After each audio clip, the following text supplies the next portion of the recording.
Welcome to the November edition of North St. Paul Notes. I'm your host, Paul Anderson. Coming up in the next half hour, we'll talk with Dave Sapansky, who was the president of the Garry Insurance Center in North St. Paul.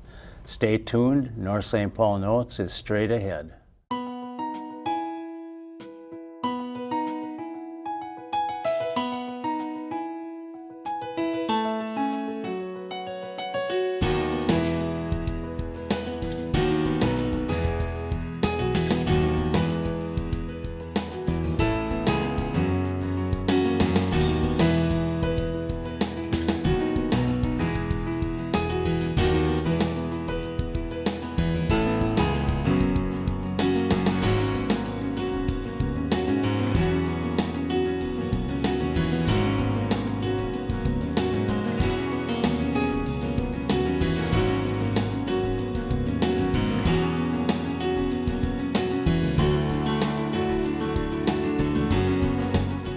Hello, and welcome to the November edition of North St. Paul Notes. We hope this show will keep you up to date on the news and events that are of interest to the residents of North St. Paul. Since 1970, Garry Insurance Center has been working with individuals and businesses in the area on insurance policies. I'm joined on today's show by the former president of Garry Insurance Center, Dave Sapansky.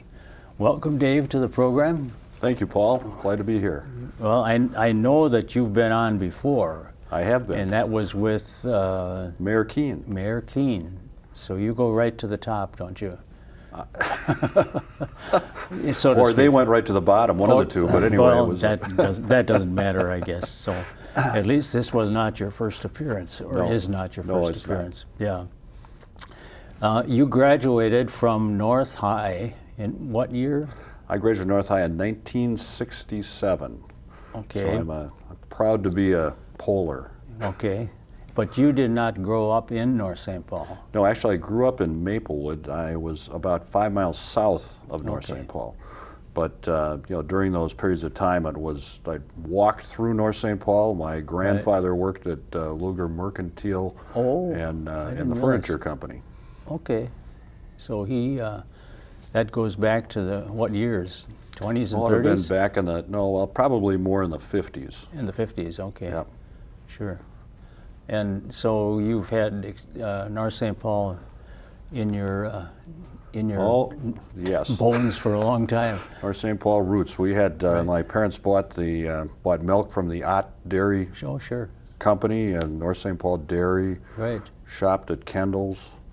Attended I think it was the Rialto movie theater in downtown North St. Paul. Matter of fact, I remember seeing Peter Pan there, and had when I got home, I had gum all over my pants. My mother wasn't real happy about that. I suppose you had to be careful where you sat. That's right. But it's hard in the dark to find That's right. the good spots.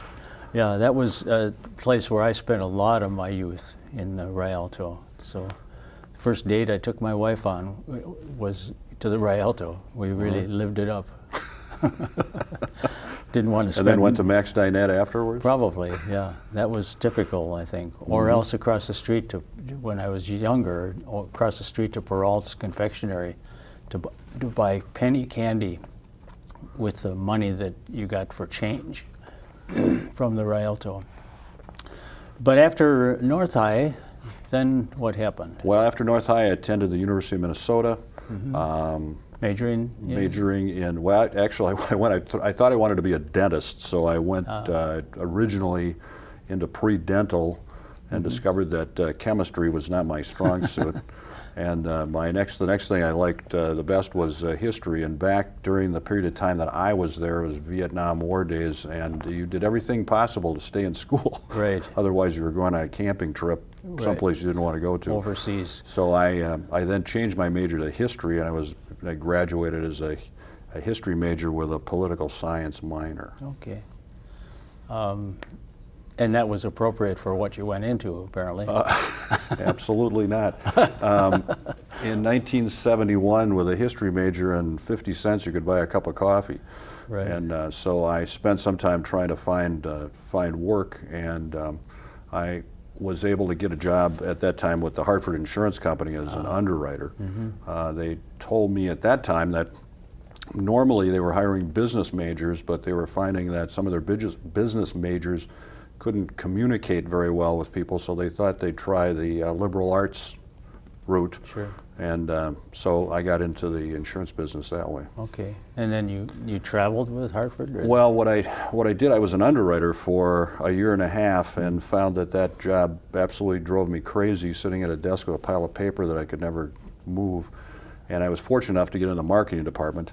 And in the marketing department, I did, my territory was actually the northern suburbs of the Twin Cities up to Lake Mille Lacs, and then western Wisconsin. And so I, at 23 years old, I had a company car, and I was off running around, actually having a great time. It was, quite frankly, it was about as close to being retired with a company car as you could get, and I was 23. Yeah, right. How lucky. Right. And then during that period of time, that's when I met Dick Garry, who was the owner of, which is now Garry Insurance Center. And we struck up a relationship, and since I grew up in Maplewood and went to high school in North St. Paul, it seemed to be a good fit. So I went to work at the Insurance Center in 1976, and been there ever since. Right. So it's been, you said 42 years, or just over 42 years now. 42, and this is the year you retire. I will retire at the end of this year. And you feel like you've done enough.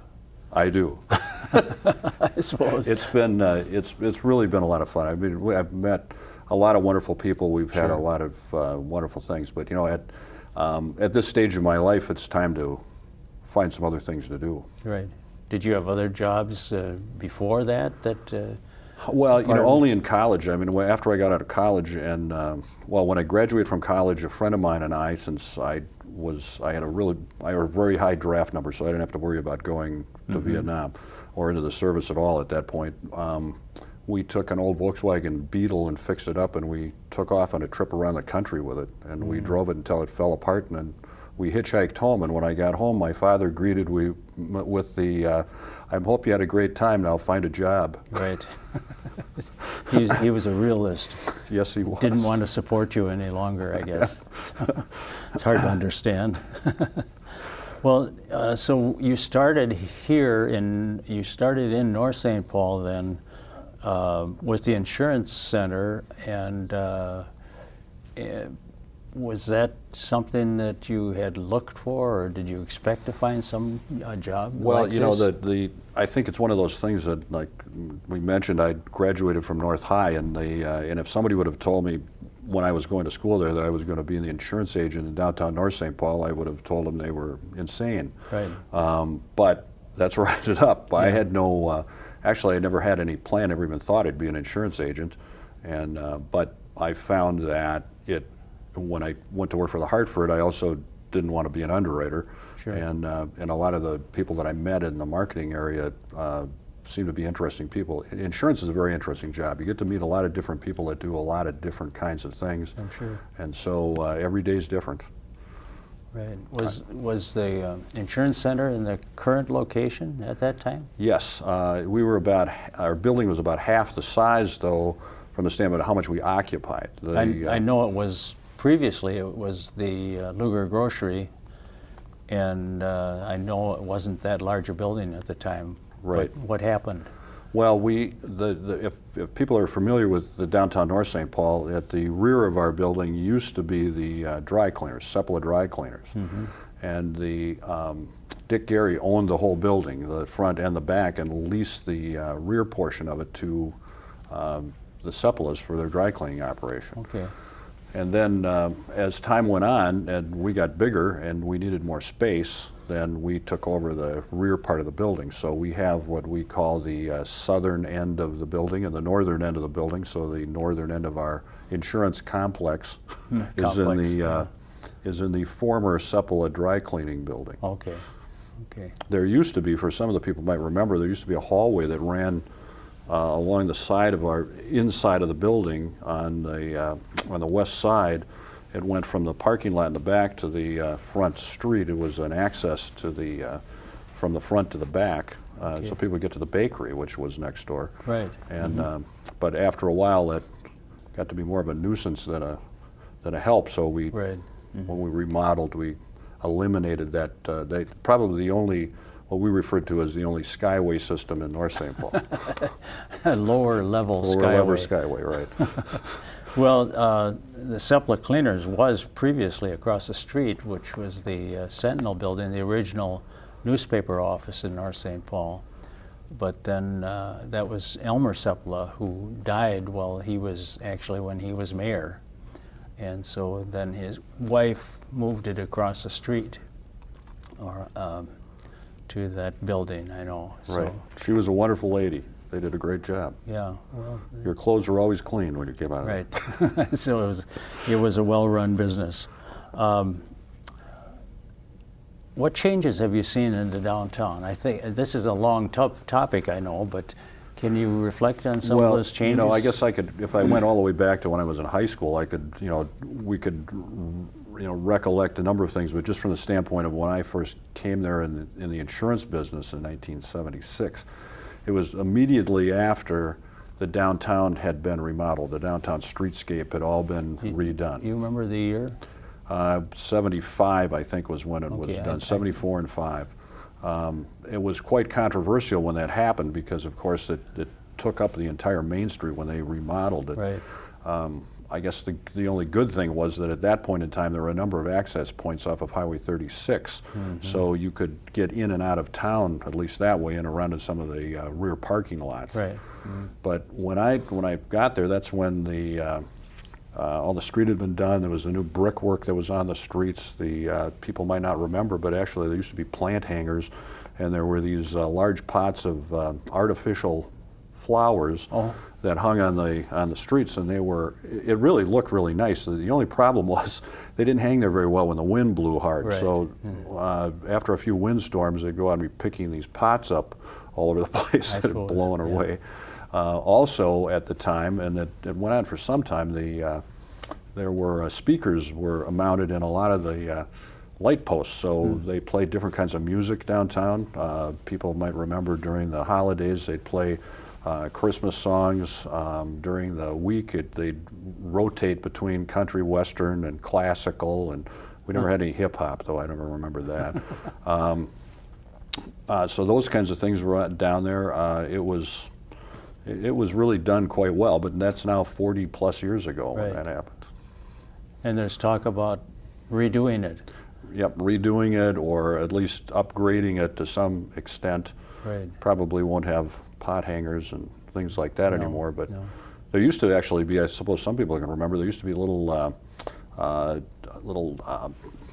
like playground equipment things out on the street for kids. There were little horses and things that you could sit on, it had springs on them and all that sort of thing. Those have disappeared. They have, probably to everybody's benefit. Yeah, perhaps because of insurance. Yeah, it could have been. Well, it could have been insurance. There were probably some other things. Or some of the folks that would attend some of the establishments there would leave their kids on them for extended periods of time, which wasn't a good thing. Yeah.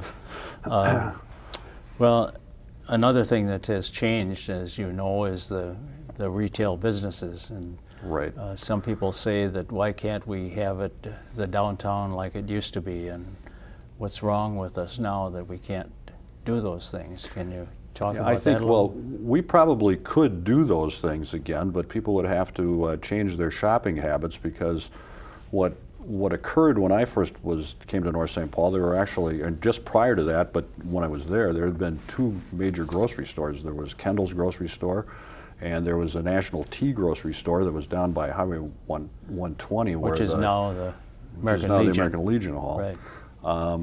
And then on the main street there were two pharmacies, drugstores, I guess they were called then, the bakery, the two liquor stores.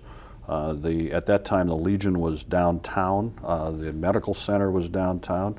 We had two women's clothing stores, a men's clothing store, and then of course the big store, which was Miller's Shoes and Clothing, which was a pretty big operation, a very, very busy place. Right. We had the Ace Hardware store, the Coast to Coast, the Ben Franklin.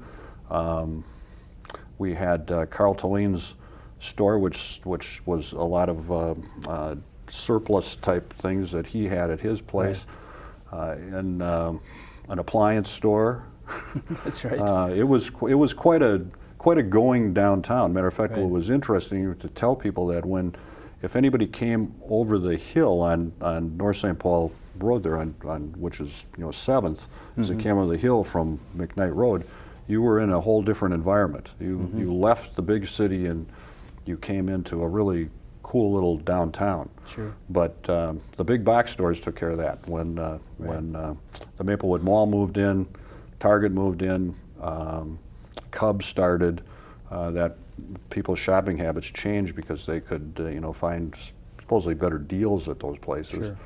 Sure. But that changed the whole dynamic, and those other businesses struggled a lot with trying to keep that up. But you could do it again, but people would have to be willing to pay a price. They'd have to sacrifice something. Right, exactly. Yeah. So I know they've tried to get another grocery store in, but that was a tough struggle. Yeah, and I think it's one of those things where I've been on the Economic Development Commission for some time now, and that's one of the things that we were trying to get. We're out looking to try to find something like that, but and a lot of people say, well, how come you can't that doesn't just happen. Somebody that's in that business has to feel that they can make money. Yeah. They've got to make a big investment to start in the first place. It's not just a charitable operation. No, that's right.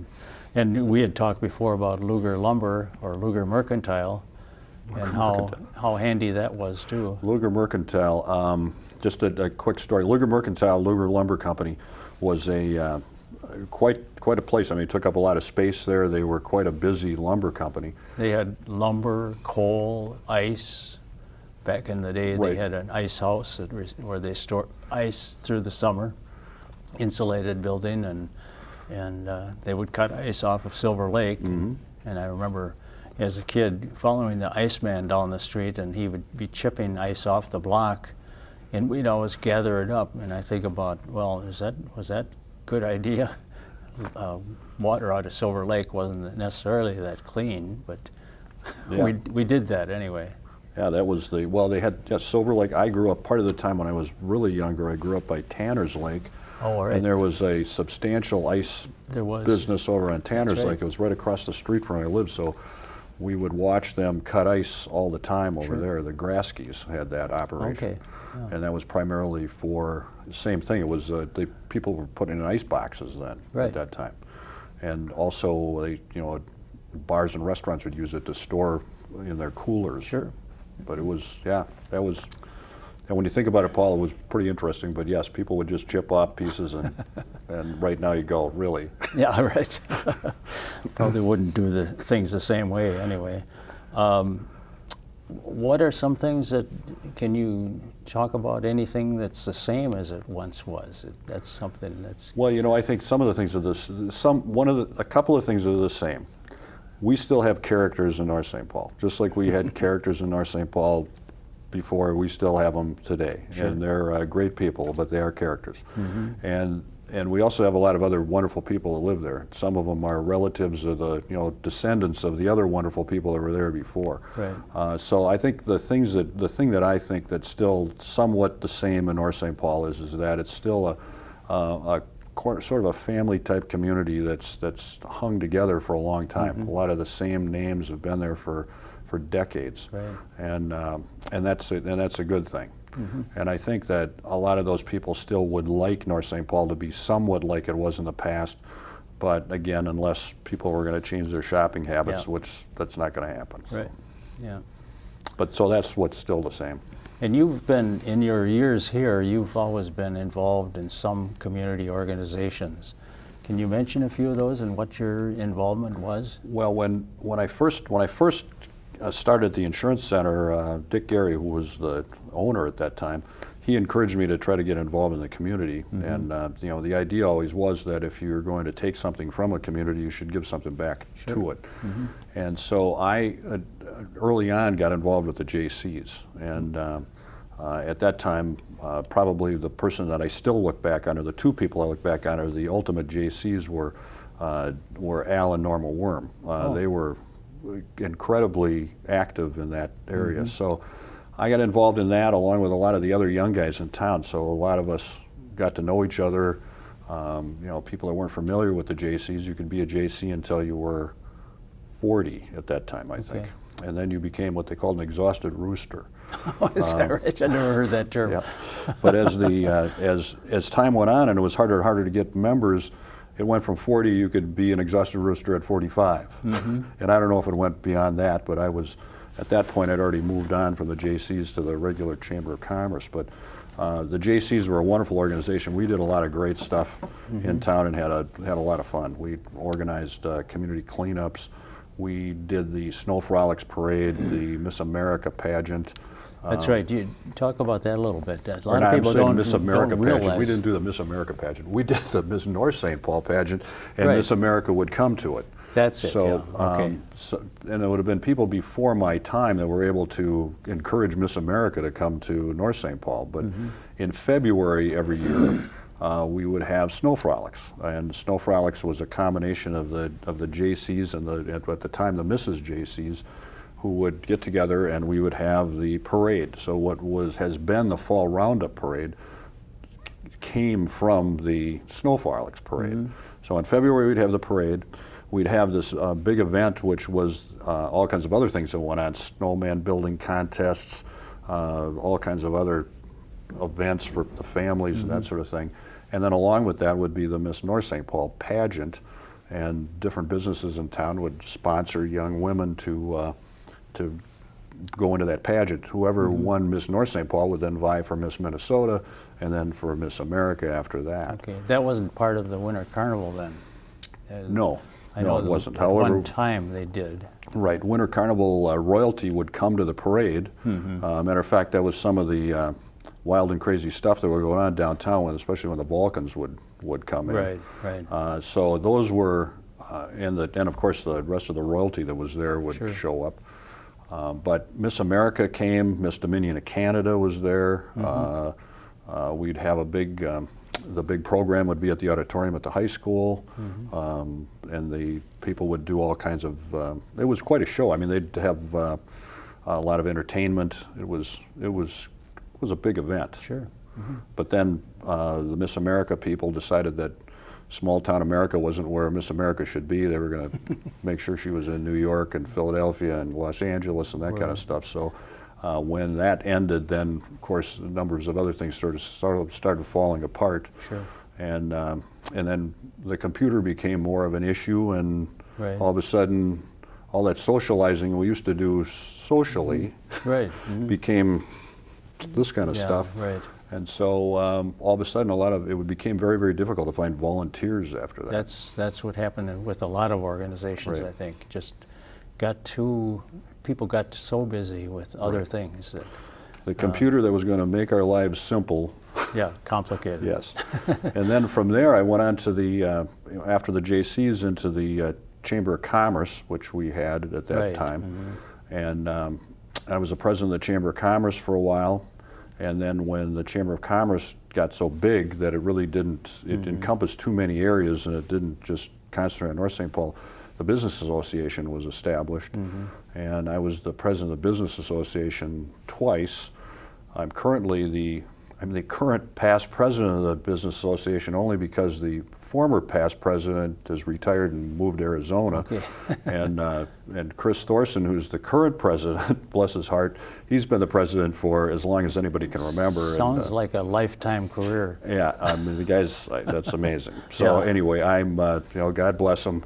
Yeah, right. Thank goodness somebody's That's willing. right. Yeah, well, we don't have much time left, Dave, but can you mention anything, couple things about the insurance business, how it's changed since you started? Well, probably just a lot of it becomes the mechanical or the mechanics of it, because insurance, even though insurance companies many times try to turn it into rocket science, it's still pretty much the same thing. There are fires, there's windstorms, there's disasters, there's thefts, there's car accidents, there's those kinds of things that happen, and insurance helps put people back together again after they have those problems. So those things are still all the same. We probably have some new things we've created with cyber liability and a couple other things that have to do with electronics, but otherwise it's the same. But the things that I remember when I first started at the Hartford Insurance Company in 1972, there were still switchboard operators. They were still plugging plugs into the wall Right. to get phones hooked up. Right. At my desk, we had two phones, a black phone and a gray phone. And the black phone was for inner office, and the gray phone was for outside of the office. And the phones were ringing all the time.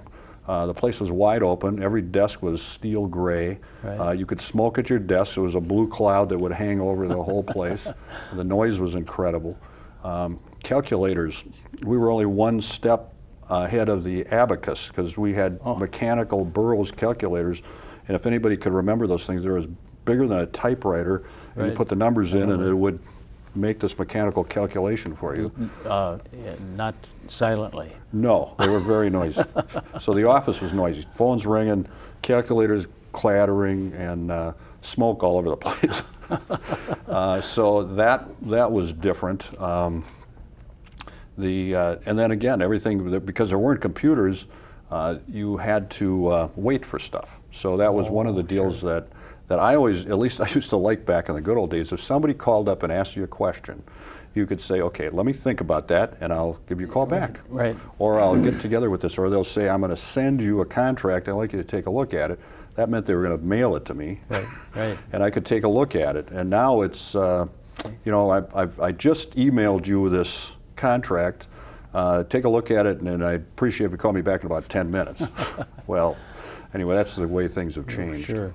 Well, we are actually almost out of time, but is there anything else that you, well, I was going to ask you too, plans for retirement? Well, hopefully hopefully I can stay healthy. I mean, that's the biggest thing in right. anybody's life. If you have your health, then you've got everything. But I'm planning on traveling. We're planning on snowmobiling and skiing, and there's a lot of things that I want to do. I love playing golf, and I keep telling my wife that eventually maybe I'll actually learn how to hit my driver straight. So all of that kind of fishing. I've got a million things I want to do, Paul. Sure, sure, I understand. Any final thoughts? I shouldn't say final. Yeah, no, please. I sounds- tell my wife it that time. sounds Says, bad. my wife says, well, this is the last time we're going to do this. I said, would you stop saying that? Right. I said, I'm hoping that we have more chances to do it. Yeah. No, the one thing I'd say, first of all, thank you for having me on today. I appreciate it. Well. And I'd truly like to thank everybody at North St. Paul for all the wonderful times that they've allowed me to have with them. Yeah, well, I want to express my appreciation for what you've done for the city of North St. Paul. I think it's tremendous. So Thanks, Paul. thanks for being on the program, too. All right, you're welcome. We're out of time on this month's show. Join us again next month when we'll bring you more news about North St. Paul. I'm Paul Anderson, speaking for everyone at the City of North St. Paul. Thank you for watching.